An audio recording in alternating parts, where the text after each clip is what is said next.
Hi, welcome to the Sifu Mimi Chan Show. Thanks for joining the conversation.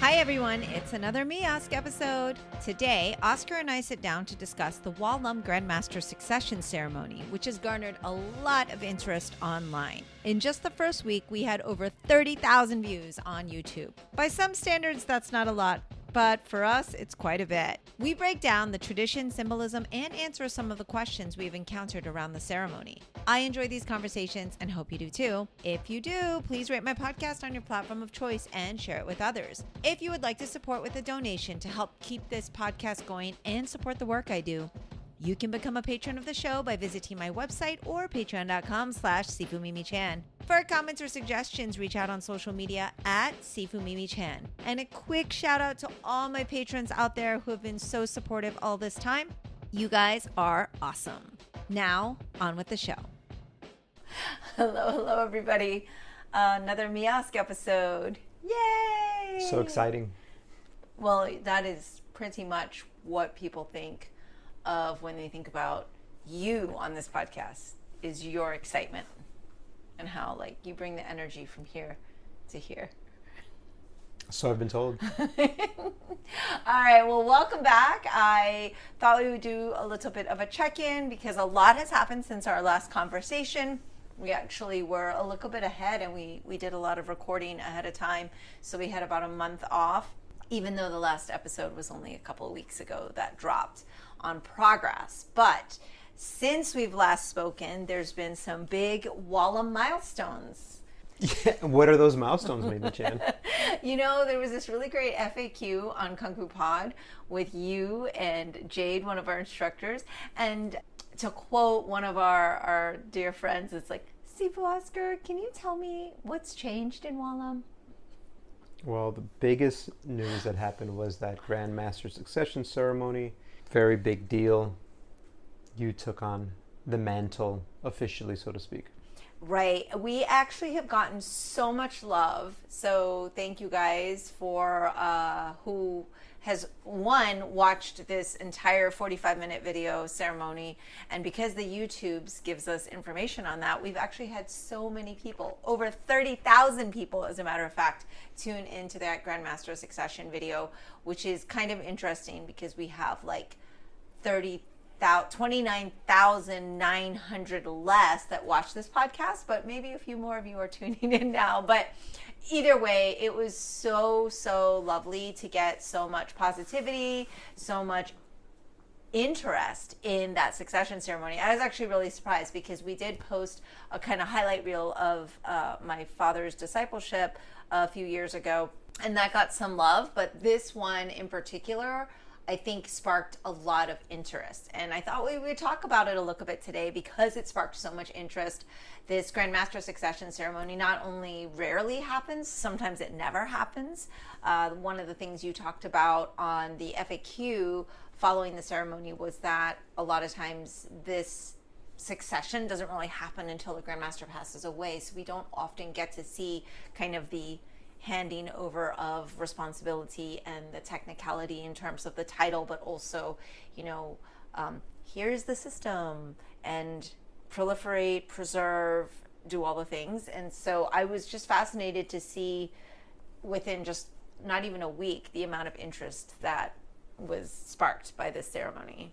Maybe it's fans of The Crown, the TV show. The Crown. They like to see the, what's the term they use? Pomp and circumstance. The coronation, the coronation, festivities, the ascension, whatever it looks like. It could be that in that subset of people who saw it, there was interest in something that had a ritual to it, and something that had a little bit of history to it, but without maybe seeing what happens.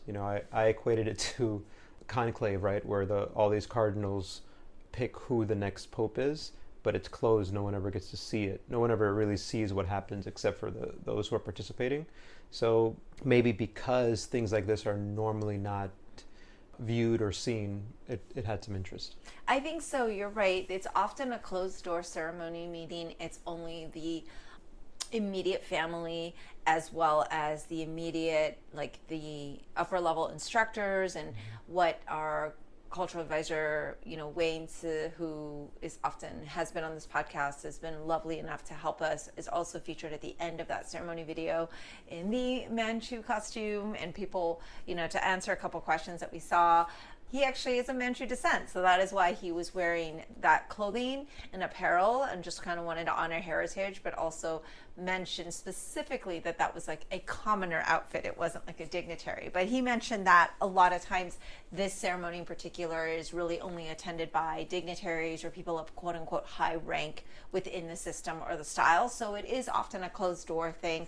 I think now in this era, the importance of allowing people to learn as educators of sorts, we like for people to continuously understand that tradition is being upheld, that we are doing things in accordance with, to the best of our ability, to uphold these traditions and kind of keep educating our students in addition to whoever else is willing and wanting to learn.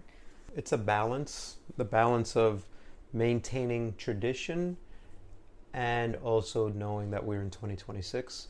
So we do the best that we can. We make mistakes often, and we try to be transparent, or as transparent as we can be.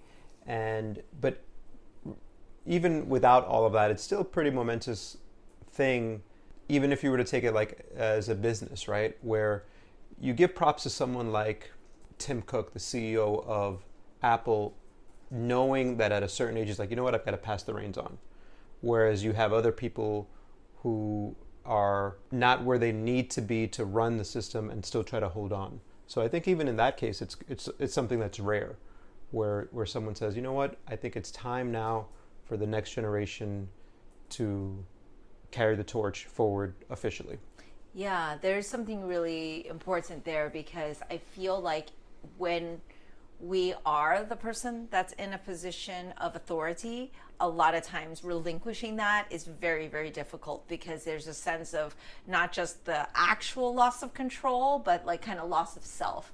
And what's really beautiful about the ceremony to me is that first 2 minutes where Great Grandmaster Chan, my father, comes in, and I saw in some of the YouTube comments, like literally still kicking. Like he did 8 kicks, first of all, which is of course good luck number, and there's so much that I think he does on a subconscious but intentional level. So yes, he did 8 kicks, maybe because he ran out of space, or maybe because he was like, and I feel good, but I just feel like he's that intentional, right? Like every single thing he does always had intention.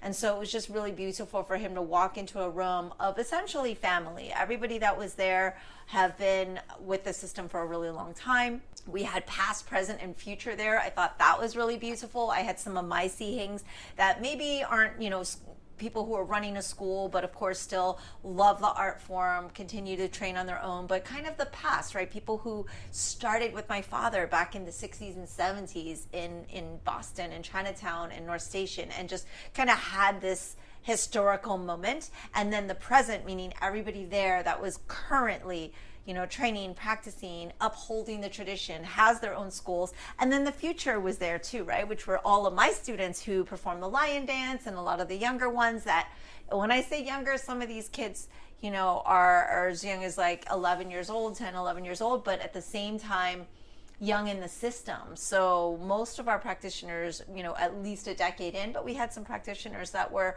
a little bit newer that were able to participate, whether it was in the music or the lion. And that's the future, right? We hope anyway. The future is the youth, but not just by age of the student, but by these are the people that are hopefully going to be able to carry on the traditions as well. So it was just really beautiful to have that past, present, and future all in the room at the same time.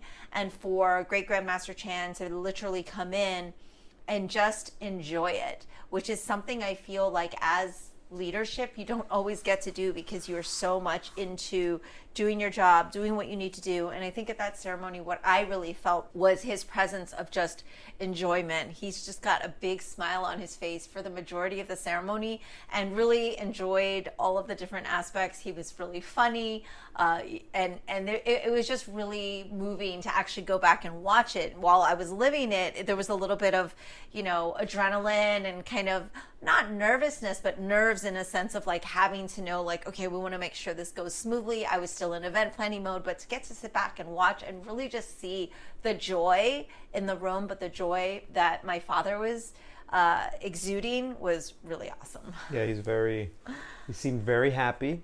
But if you looked around the room also, it was it was joyous, but it was also very emotional. And things that are momentous like this, even though, okay, this is great, we have a new bearer of the torch, there is also a bit of sadness of, I guess we all are mortal. We all can't do it.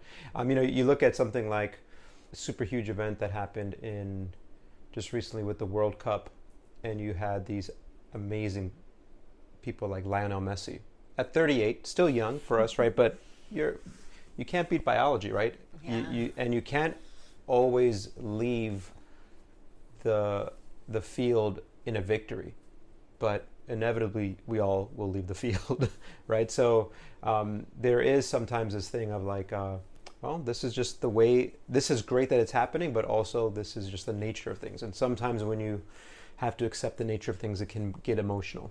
Not necessarily sad, just accepting. Yeah, no, 100% emotional. I looked out into the audience and there was two emotions simultaneously happening. One was, yes, the excitement of, wow, this is really beautiful, that it also happened to be a father-daughter moment, but it was really beautiful that like this is going to get preserved and passed on, and that there is going to be a plan in place. And then also that sad but joyous moment of like my father saying like, I am fulfilled and I am ready to allow and sit back and enjoy. And what I meant by the joyous part was like, he's actually able to kind of relax now and know like his baby, Walam, is in good hands, but also that he can enjoy every aspect now versus having to make every decision, having to think about the plans for the future, and he can actually do that. But looking out into the audience, I could see those two emotions converging on every single person there, because there was, when you say there wasn't a dry eye in the audience, like there was so much impact, and everybody, there were so many tears, and I was very intentional on like not honing in on quite anyone because I knew I would have to speak at the end, and I wanted to be able to articulate, not because I wanted to be stoic and not emote, but mainly because I was like, in this moment I want to be able to express all the things I want, and if I were crying and uncontrollably, that wouldn't be possible. But I think one of the things for sure was that it was very heavy. Like the room energy was exciting, but at the same time there was this like kind of thick air in terms of just like the gravity of everything was really immense. I agree. Something that was interesting was part of the ceremony was your father giving you three things I give to you. So he gave you the ancient Walam book, and he's handing it over to you, and you're grabbing it, and he's like, wait, hold on a second, I want to read this thing. It's in one way it's this curiosity of like, hey, what was in this book again that's really ancient? And then in another way, it's what happens from any maybe father to child or leader to the next leader of like, here, yes, there you go. There's that part. There was a special seal, right, which was very significant, talking about you are now the gatekeeper. Here it is, boom. And then there was the sword, and in the sword, he grabs it, and he's about to hand it to you, and he goes, "Wow, this is heavy," in Chinese. And one of your students said, "Wow, the significance of." He's giving you Walam, and wow, this is really heavy. And then you were like, yeah, I know it's heavy, but I got it. That was pretty moving, and something that was pointed out later. At the time, you're looking at it and you go, okay, this is what's happening, and there's some laughter. But then you look back, and then, like you said, there's a symbolism part. The symbolism sometimes has to be reflected on to understand it. And sometimes the things like symbolism, I equate it to you shoot the arrow and then you paint the bullseye. But that doesn't mean that it's not true, right? Sometimes the arrow gets shot, it hits the bullseye. Other times the arrow gets shot, and then later on you think about what the ideal is and you paint the bullseye around it. And both are valid, I guess. Yeah, and just what I thought we would do, especially during this kind of podcast episode, for a lot of people who asked a lot of questions, whether there were students coming up after class, whether there were students that were at the ceremony, or other instructors from the system, as well as some of the YouTube comments. I won't address all the YouTube comments because it's just like so abundant, but like one of the things was, okay, how ancient was this book? Is this thousands of years? Like, no, if we had a book thousands of years, it probably would be in a museum somewhere. But I will say it was from Lake Wanshan's kind of era, Chan Wenqing's era, which is, old, but also more relevant to Walam, right? So the importance of it isn't the age of it so much as what the content is and the meaning of it. Because of course now we have a lot of things that have been digitized, a lot of things that have been preserved in a different way, but the meaning and the symbolism of like handing off these, it's not that they're like ancient secrets per se, but it's literally like, here is kind of the intent of the Walam system. Here is kind of the manuals of Walam, right? A lot of Chan Wenqing's teachings were written down and different things that, have been passed on. And so it's kind of a symbolic. So what are ceremonies? They're symbolic, right? They're showing kind of, here are these rituals that we follow so that we can say, okay, and this has been done, kind of like a wedding, right? Mm-hmm. Like there's a ritual. Like it doesn't mean you're not married or a couple prior to that, but there is something very significant about going through that ritual. And then the seal, people are like, what does it look like? What is on it? And so yes, the seal itself, if you were there or you're at the school, you see the certificate, there is the gatekeeper seal, which is like you are the gatekeeper or the headmaster of Walam. Like that's what the seal is. And it was covered in a red cloth for, specific reasons, actually, because our advisor, he's like, well, this seal can only be seen by high officials. So in ancient times, like of the emperor in China and things like that, those seals, you would see them in kung fu movies always carried, and they'd be like, get the seal to the next guard, to the next colonel or something. And so they were really only ever seen by dignitaries. And so it was very intentional that we actually didn't have it out in the open, that it was something that was protected, because that is also symbolic. Like, he is passing this on to me, and that is from my eyes, not necessarily for everyone else, and what the seal actually looks like. And I will say, it's actually pretty cool. Yeah, the seal does look very cool. Reminds me, I think the movie is actually Drunken Master? No, Dirty Ho. The movie Dirty Ho. Shaw Brothers, guys. This is not some kind of X-rated. There is a very cool Shaw Brothers film. Dirty Ho. But I think that's it, because I think it has to do with some imperial, royal things, but where the seal is hidden, the actual seal is hidden, but once the stamp is there, it has all the power.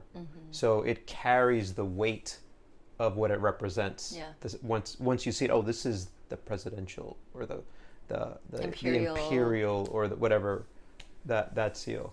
And when it comes to something like the book, the thing with that is it doesn't really matter so much what's in it, because it's already known. It almost would be like the altar that we recite every single day was in that book, and you have the symbolism of like, here's the book, but that it's like we already know what needs to be done, and so the exact writings of it aren't as important as the fact that it's a symbolic gesture of here's the knowledge part, the sword, here's the martial part, the seal, here's the actual official representation of you being the head of the system. So symbolic gestures, but also with meaning, and yeah, it was just fun. It was a cool experience. Yeah, and some people who haven't seen the certificate up close, is super beautiful. But one thing that I wanted to point out, and shout out to my students who this is so Walam, right? It's such a labor of love, where we are this community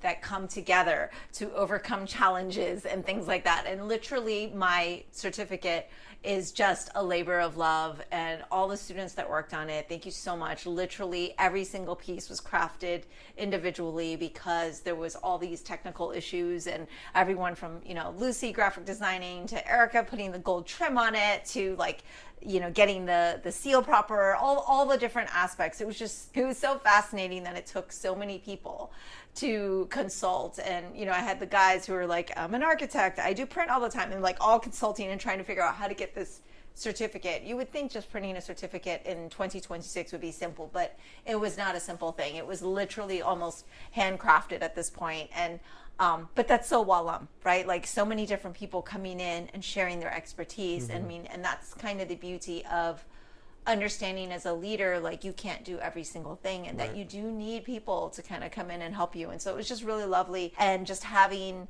the witnesses that I had in specific, we just came back from Boston for an amazing Walam event, which was the 20th anniversary of our Malden School, Sifu Mai. Just another wonderful Walam gathering 2 weeks after the ceremony. Was really extra special because we got to see more family, one of which is Dr. Kwan, who was the catalyst for this ceremony actually taking place. And I couldn't be more grateful. I was going to have this kind of peaceful, quiet, understated transition where we would just kind of carry on and then send out like a general email or make a little announcement. But he really was a champion for saying this is how it needs to be done, and it needs to be done the right way, and it needs to be done ceremoniously because it is important, because this is history.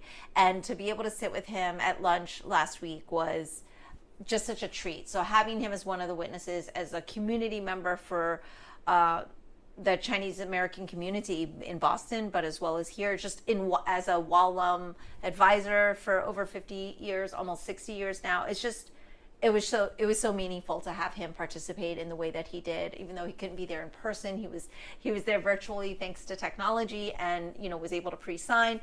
And then of course having my older brother Bob, Sifu Bob Rosen, who just celebrated his 40th anniversary in the system last year, and having someone so loyal, dedicated, and just sincere, and just really be there to support me was incredible. And then my Kung Fu brother from another style, Hanga, Yi's Hanga, Pedro Yi, like having him come down. I was actually a witness to his ceremony 10 years ago, and so it was so beautiful that he was able to come and be like that outside martial witness. So that's why they were chosen, but also it was really lovely that we could all kind of collaborate together. And that's just one of the things I really took away was like, this isn't just me, right? This is me, pieces of the community representation, Walam family, as well as the greater Chinese martial art community. And I will say the onpouring, is that a word? The outpouring of love that I have received in emails from people I haven't heard from in decades, or people that I've never actually met from other martial arts styles, and just emailing congratulations and just support has been really, really lovely. If you have emailed me and I haven't got back to you, just realize we have been traveling. It's been crazy, but it's been really amazing to see how much the martial community has rallied around seeing the ceremony, but kind of witnessing this time frame, but respecting it and being excited about it. I actually was a little concerned. One of the things that was brought up at the speeches was that, I am a female, spoiler alert, and taking over a traditional Kung Fu system has only been done by a few other people, Grandmaster Lily Lau of Eagle Claw, in terms of succession, it is not as common, right? And so it's really kind of showing how great Grandmaster Chan is a visionary, also still a pioneer, and, we are in 2026, and there's just so many elements there that kind of converge into one. There's a lot there. Speaking of someone like Dr. Paul Kwan, he was there with great Grandmaster Chan from the beginning, and I wish I had known we were talking about him. I would have worn my Walam training shirt, because he's the one who drew the mantis and the logo. Yes, and I have a different shirt on today. But your father always loves that logo the best, and that's the logo that we wear when we train, and he loves seeing like the entire school wearing something like that. So it shows the impact of someone like Dr. Kwan in Walam, even though he's not practicing Walam, a practitioner. So that's in there. The someone who is practicing and has been there for almost as long as well, Sifu Bob Rosen, also the impact of like, look at what he's done to support Great Grandmaster Chan, to support you, to help teach the newer generations, to have brought in someone like Sifu Mai as a student who now is really like this powerhouse up there in the New England area with so much presence. So there's that. There's Dr. Paul Kwan, and then there's Pedro Yi, who is also been given this kind of huge responsibility under Yi's Hangao system. So yeah, I think when you look at the way it all panned out in the short amount of time that was there, it couldn't have worked out better. Yeah, so much fun. So again, I just actually wanted to take this moment to express my gratitude to the Chinese martial art or martial art community, because I think there's other people that have reached out that aren't necessarily Chinese martial artists, but like it's really been encouraging that this has been received with such positivity. I mean, you know, haters gonna hate, but that's the case in every kind of circle. And I feel like, although a lot of people was like, how does it feel, right? And I'm like, although I know that I have been doing a lot of the job, having that kind of formal ceremony and transition does feel different. There is a different weight. It's kind of like before we were married and after we were married. Like, definitely we've been together so long, it didn't, quote unquote, it wasn't like something changed the next day. But there is a difference, right? When you say, this is my husband, this is my wife, there is weight to a title and a name. There is meaning. And the reason we ask people to say, hey, you are Sifu so-and-so, you are Sihing, you are CJ, we ask our students to use these traditional titles, not, you know, to kind of elevate and make people feel inferior, but also to remind us that we are upholding a tradition. And so embracing that Grandmaster title in terms of being the headmaster of Walam is very important, that I don't shy away from that, because I think we need to have a defined leadership, and we need to know that, hey, this is something that I not only accept, but I vow to do properly to the best of my ability, and to carry on the traditions and proliferate the art as the way that my father, Great Grandmaster Pui Chan, established and began, and the vision that he has is the one that I'm trying to carry forward. And so I just want to, again, express my gratitude to everybody that has reached out, that has said kind things and have been very supportive. It is very, very much appreciated, and definitely something I've taken note of, right? So I know that a lot of times when we podcast, people have told us off air, hey, I listen to your podcast. I never make a comment, but I listen. And I think that's amazing. And so to actually take that one step further and let us know, that's always good. So to let me know all the positivity and support, I super, super appreciate it. And those that are watching that are one of those people, I just want to say thank you again. And yeah, it's been a lot of fun. We had a couple other questions that I saw kind of just scrolling the YouTube. I try not to over analyze social media, but one person, clearly not part of Walam, was asking why the Foji Dojun behind us on the altar why there was a fire symbol of Chinese upside down on our altar. So that indicated to me that they were not a Walam practitioner, because if you're a Walam practitioner, you know that that symbol is specific to the Shajing village where Great Grandmaster Chan grew up, and martially that is the symbol that they use to show that fire is being extinguished and put upside down, and that's very, very specific to our style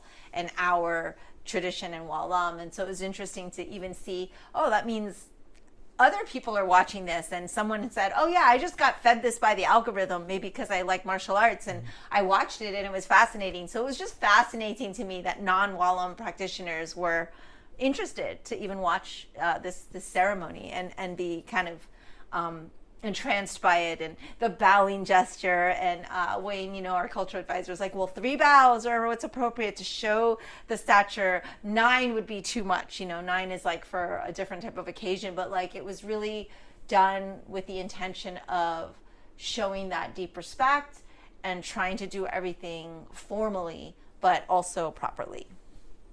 Yeah, why people watch videos on YouTube, I have no idea.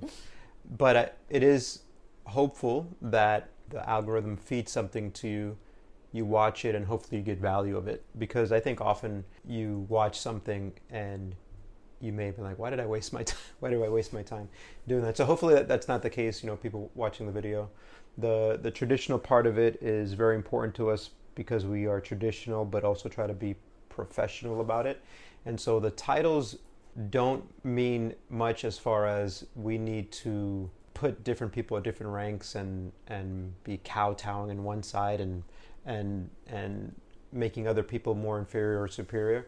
But it changes your mindset. If you use the appropriate titles, if you try to follow the appropriate traditions, then you're approaching your practice professionally.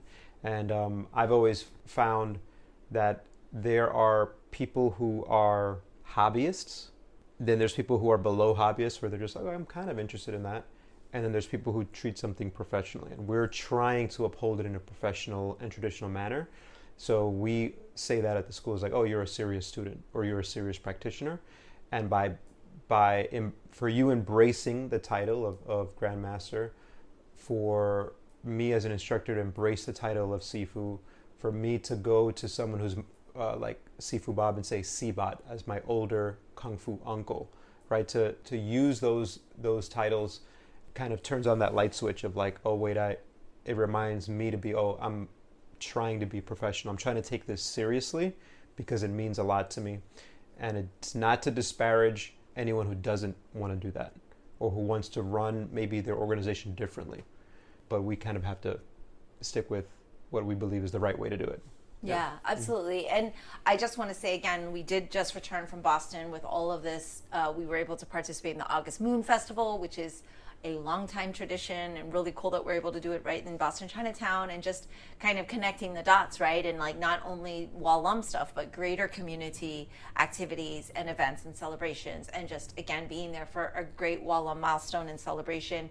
But it was literally only 2 weeks after the ceremony, so hearing my name differently throughout that whole week was really kind of jarring and a reminder. And it was just like a diving into the deep end, right? It wasn't like, oh, let's kind of ease into this. It was literally like, you're another person now. And I think the importance of that is like you're seeing all ages, all ranges, all humans kind of just embrace and take to that, which means like, to me, when they show that respect, that tells me like, I want to practice Wallum professionally and traditionally, and to uphold all of the teachings that you guys have been teaching. And so I do definitely deeply appreciate that, and it just makes me want to work harder. It makes me want to get back in there and continue to do as much as I can to preserve the system in the way that Great Grandmaster Chan has envisioned. And it is not easy, and I do not do it alone. It's something I said at the ceremony. Everybody there, especially who tuned in online, who was there in person, who had kind of put all their energy towards leading up to this moment, it's definitely not a solo responsibility, right? We are a community, we are a system, and we are a family. And I met someone over the weekend that was like, oh, I don't actually practice, I'm just here as a guest and a visitor, I don't know anything about martial arts, but you guys are all so connected. I said, that's because we're pretty much family. Mm-hmm. And even if you just meet someone for the first or second time and you're in the Wallum family, you have this connectivity unlike any other. And so it's really an encouraging and lovely thing to see in a space and time where we are so isolated and separated in these polarizing ways. So I'm really grateful that we have Wallum and that we have the community we have and we have the support we have. And I'm just super excited to like keep going full force. I'm excited also. To come full circle, Oscar just took it from here to here. Here to here. From here to here. Mm-hmm. All right. Well, that's all we have for today. Just wanted to kind of do a little bit of wrap up, answer a couple of questions about the ceremony. Are there any other questions you can think of that you and Jay didn't, answer on the FAQ, but that we could have dived a little bit deeper in regarding the ceremony? I think that's it. I'm sure I'll think of it as soon as you cut the camera. All right. Well, maybe there'll be a part 2. Who knows? But if you have questions, drop them here in the inbox. And again, thank you all so much. I very, very much appreciate all the support, all the love I've been getting, all the comments and direct messages and emails. It's been very overwhelming, and I am going to enjoy that moment, but also just continue to work hard. So Thank you so much, Oscar, for Thank you. podcasting today, and we'll catch you all next time. Bye. That's all for today's episode. Thanks for listening to The Sifu Mimi Chan Show. Please subscribe and rate my podcast on your platform of choice and leave a review. You can become a patron of the show at patreon.com/SifuMimiChan to help keep this podcast going. Follow me and interact on social media at Sifu Mimi Chan on Instagram or Facebook.